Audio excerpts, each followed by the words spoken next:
how do you know if your home's electrics are safe? Hi, I'm Lee from Marshall Sadler Limited. Today I'm going to explain to you a little bit about why we have an eicr, or Electrical Installation Condition Report.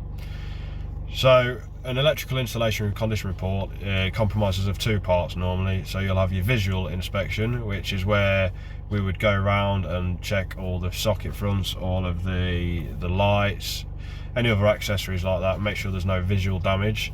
And then the second part compromises of the actual test, which is where we would we'd strip down the circuits in the fuse board and actually put an electronic test on them. This would tell us the integrity of the cables, make sure that you've got a good earth in your system. It also makes sure that there's no damage or deterioration to the cable or the insulation that contains the cable. So this is something that it should be done every 5 to 10 years, depending on what property you have, what state the property was in last time it was tested. So there's several benefits to this. Obviously, the first being the safety element of it, that we know once it's been tested that your house is safe, that you know you're not going to have something that's going to cause fires or electric shock, which obviously either of those are very serious.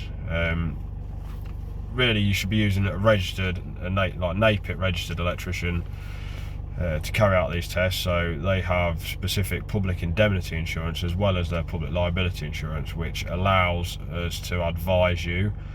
So when the test's finished, you'll get a report which will be made up of several different components.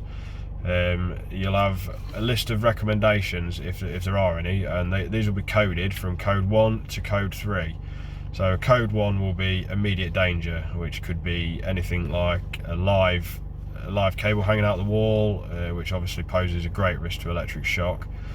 A code 2 is something that could be potentially dangerous, which could be something not quite so serious, but means that if another event happened, then it could cause electric shock or fire. And then a code 3 is improvement recommended, which means that it doesn't meet current regulations. It's not necessarily dangerous.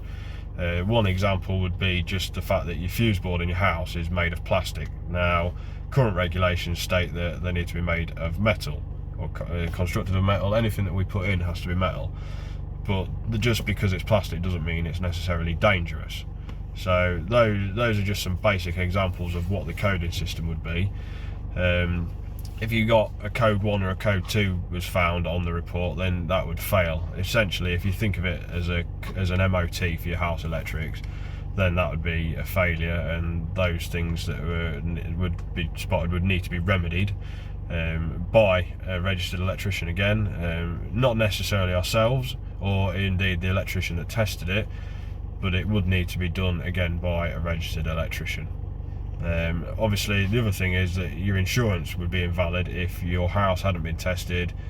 Say there was a fire or an accident and someone was hurt, then your insurance probably wouldn't pay out. So there's always benefits to having an eicr done. As always, if you're stuck, call a registered electrician. Thank you.